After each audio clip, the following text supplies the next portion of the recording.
क्योंकि दूसरे भी इतने सोए हुए हैं। तुम्हारे जीवन की प्रशंसा करने वाले लोग मिल जाएंगे, क्योंकि वे भी तुम जैसे। मैंने सुना है कि पिकासो के चित्रों की एक प्रदर्शनी पेरिस में हुई। एक चित्र के पास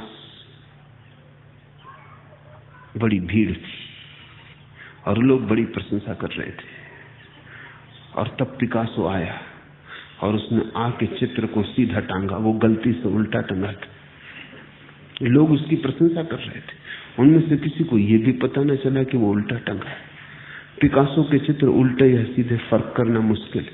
पिकासो भी कैसे करता था ये भी मुश्किल है।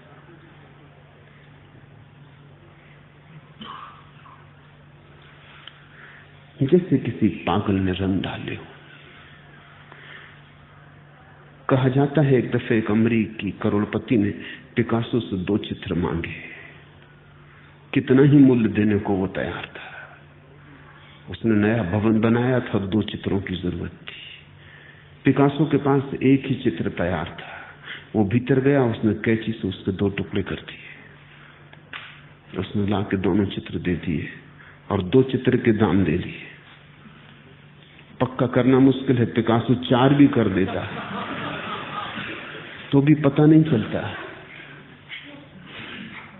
पिकासो के चित्रों में मनुष्य की पूरी विक्षिप्तता प्रकट हुई, और अगर उसके चित्रों का इतना समादर हुआ तो उसका कुल कारण इतना था कि मनुष्य के मन की जैसी दशा है उसका ठीक ठीक चित्रण उसके चित्रों में हो गया है।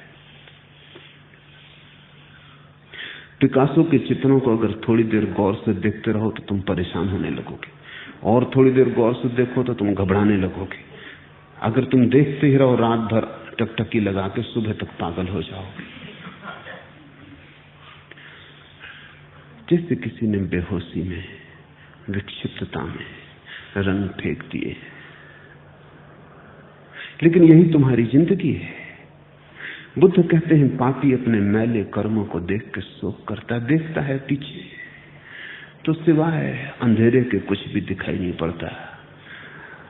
अंधेरे में अपनी ही विक्षिप्त आवाजें और चीत्कार सुनाई पड़ते हैं। अंधेरे में अपने ही पैरों के पद चिन्ह बने दिखाई पड़ते हैं। उनसे ऐसा नहीं लगता कि कोई नाचा हो।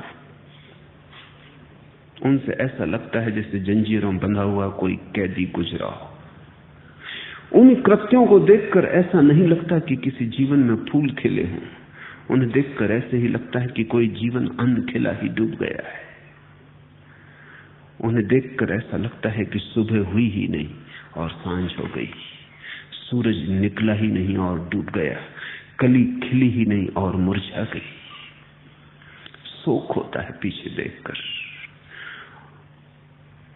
और आगे की आशा बांधे रखता है पापी। परलोक पापी की आशा है, कोई परलोक नहीं है।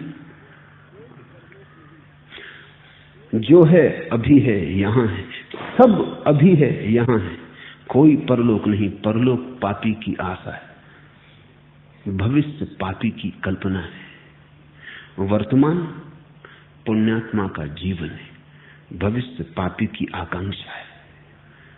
भविष्य की आकांक्षा तभी पैदा होती जब वर्तमान बांझ होता है, जब वर्तमान में कुछ भी नहीं होता तो आदमी आगे की अपेक्षा करता है, क्योंकि बिना आशा के फिर जिएगा कैसे? अभी तो कुछ भी नहीं।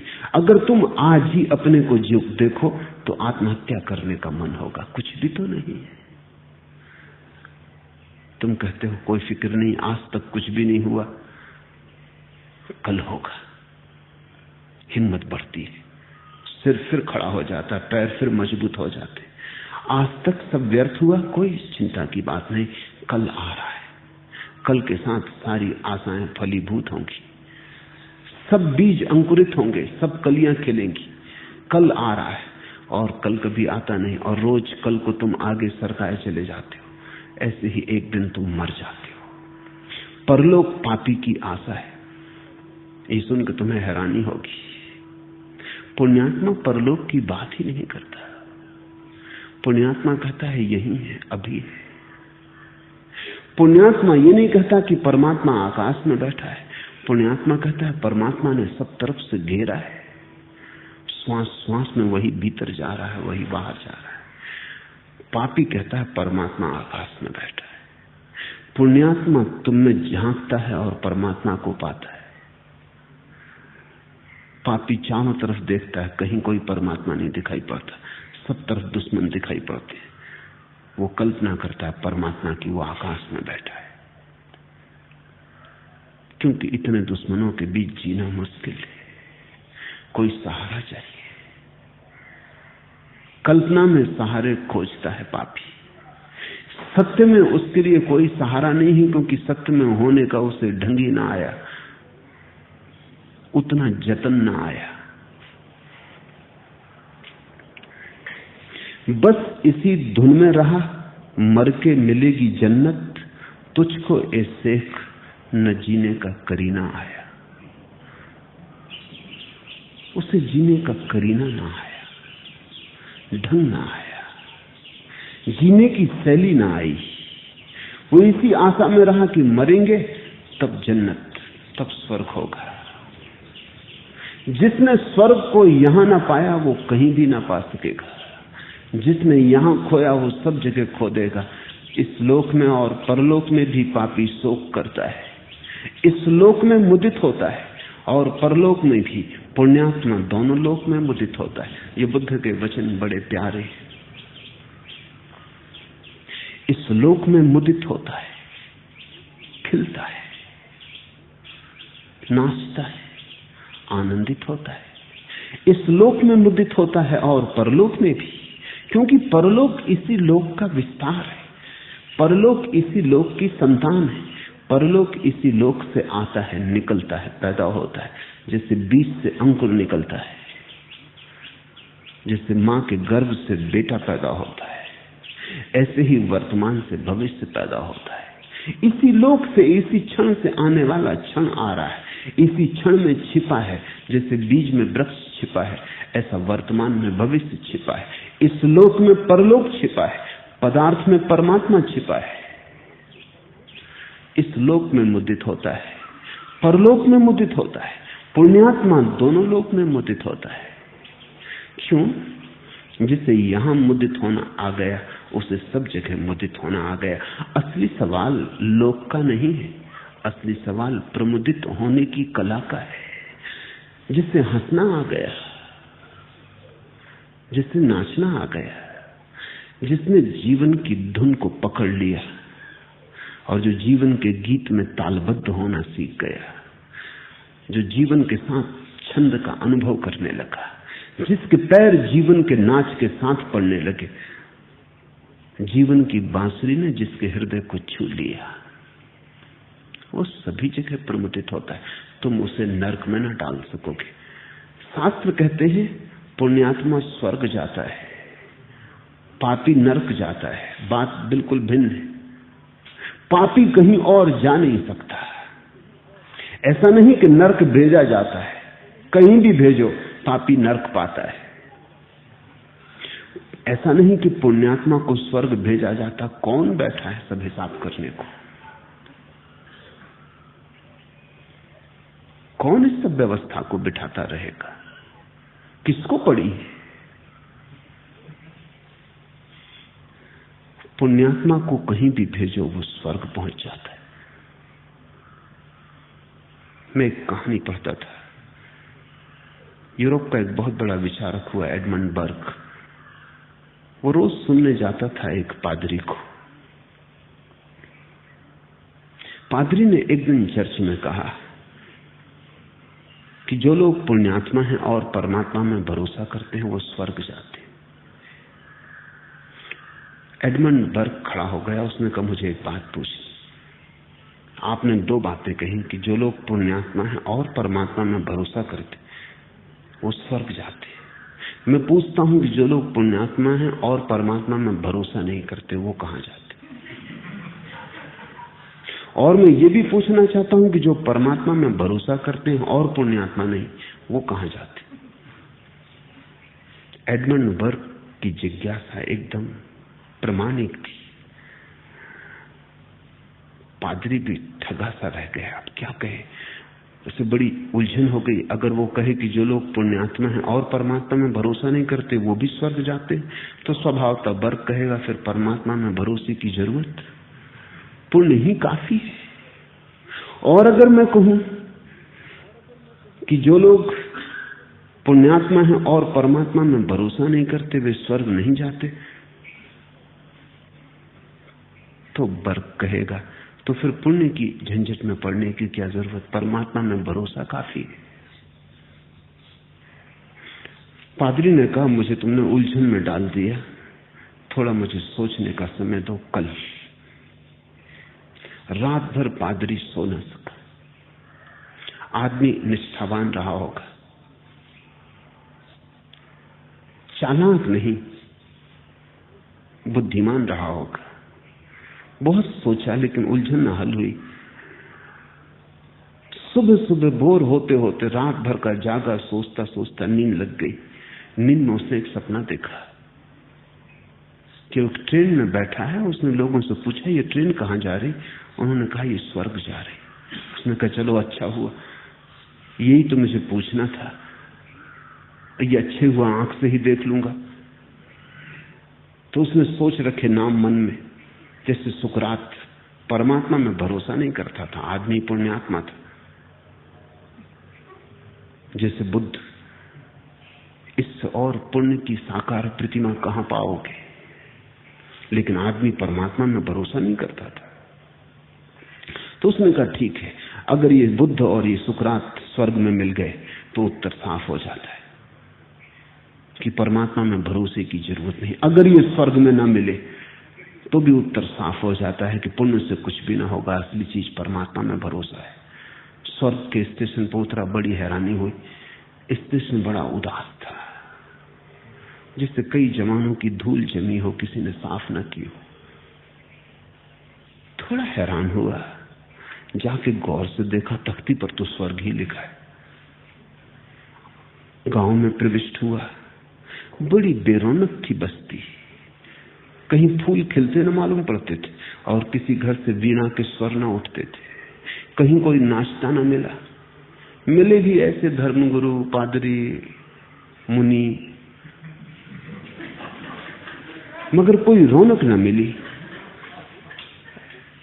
ऐसे जैसे मुर्दे चल रहे हैं। कहीं कोई महोत्सव न मिला।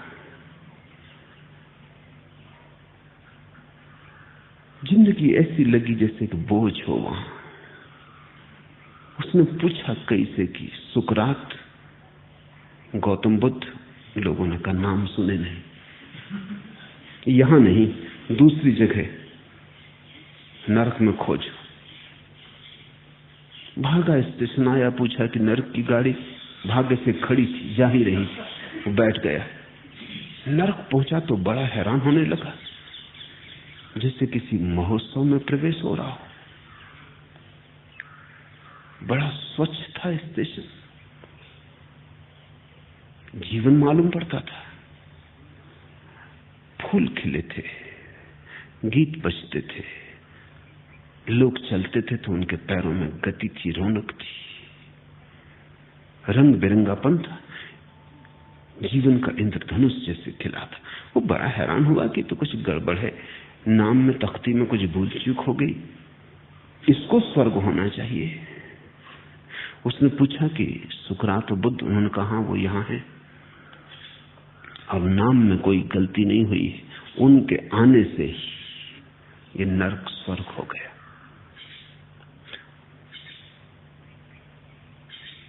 नींद खुल गई उसकी, घबराहट में नींद खुल गई कि ये क्या मामला है।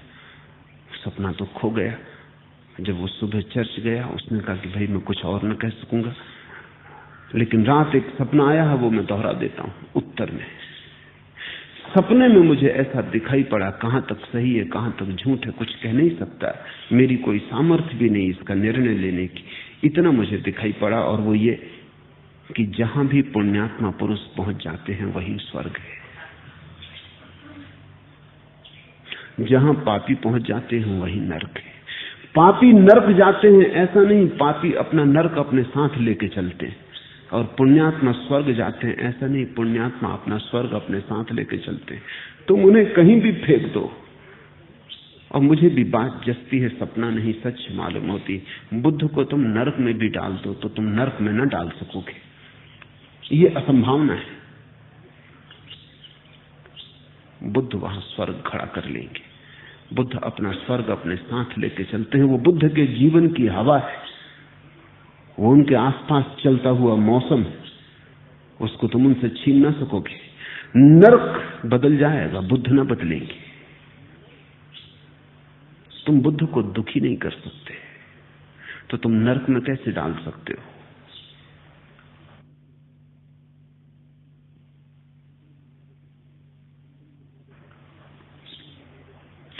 तुम तुम्हारे तथाकथित धर्म गुरुओं को सुखी नहीं कर सकते, तुम स्वर्ग कैसे भेज सकते हो? बस इसी धुन में रहा, मर के मिलेगी जन्नत, तुझको ए सैक न जीने का करीना आया। हे धर्मगुरु, तुझे जीने का करीना न आया। तू इसी आशा में रहा, तू मर के मिलेगा स्वर्ग। जिसने जीते जी स्वर्ग न पाया, वो मर के कैसे पालेगा? जब जीते जी चूक गए तो मुर्दा होके कैसे पालोगे? स्वर्ग तो होता है तो जीवन से जुड़ता है, मौत से नहीं। स्वर्ग होता है तो जीवन से निकलता है, मौत से कैसे निकलेगा? स्वर्ग मरघटों में नहीं है। स्वर्ग वहां है जहां जीवन नाचता है हजार हजार रंगों में। स्वर्ग वहां है जहां जीवन की धुन बज रही है हजार हजार स्वरों में। स्वर्ग वहां है जहां तुम जितने गहरे जीवंत हो जाते हो। स्वर्ग सिकुड़ना नहीं है, फैलाव है। इसलिए हिंदुओं ने अपने परम सत्य को ब्रह्म कहा। ब्रह्म का अर्थ होता है विस्तीर्ण। ब्रह्म का अर्थ है जो फैलता ही गया है, जिसकी कोई सीमा नहीं आती। तुमने कभी ख्याल किया, दुख सिकुड़ता है, आनंद फैलता है। दुख का स्वभाव है सिकुड़ना। जब तुम दुखी होते हो तब तुम चाहते हो द्वार दरवाजे बंद करके बैठ जाओ, कोई मिलने ना आए, किसी से बात ना करनी पड़े, बाजार ना जाना पड़े। तब तुम अपने को बंद कर लेना चाहते हो, सिकुड़ के पड़ जाना चाहते हो बिस्तर में।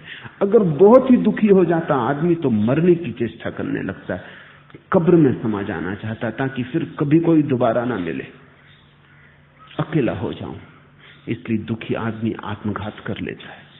लेकिन जब सुख भरता है, जब महासुख उतरता है, जब तुम नाचते होते हो, तब तुमसे कोई कहे घर में बैठो, तुम कहोगे नहीं, अभी तो जाना है, अभी तो बांटना है, अभी तो फैलना है।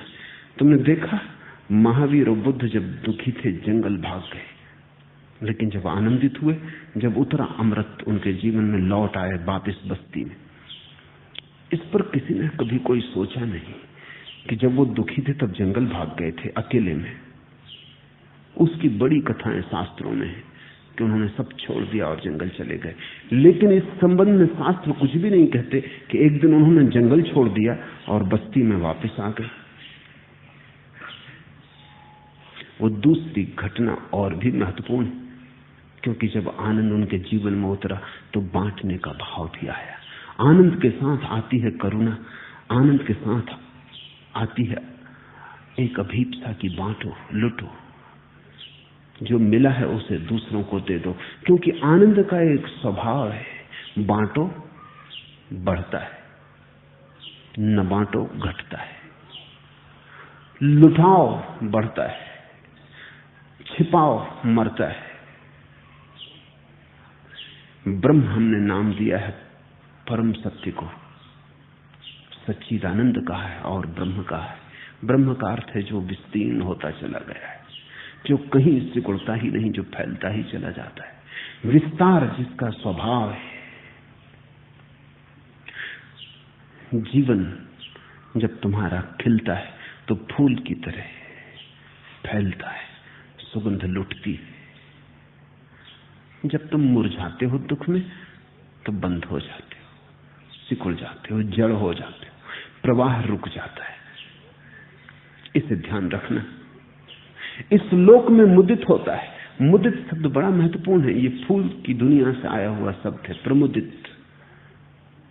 मुदित का अर्थ होता है खिलना, फूलना, फैलना।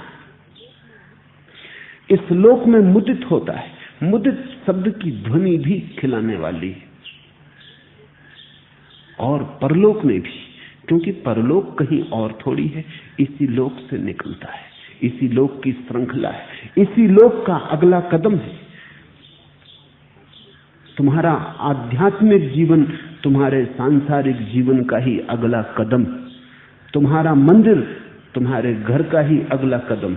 घर के खिलाफ जो मंदिर है वो मंदिर मंदिर नहीं, संसार के खिलाफ जो अध्यात्म है वो अध्यात्म नहीं, आज के खिलाफ जो कल है वो झूठा है, इस लोक के खिलाफ जो परलोक है वो परलोक सिर्फ तुम्हारी आकांक्षाओं में, सपनों में होगा, सत्य में नहीं। क्योंकि सत्य में तो सब जुड़ा है।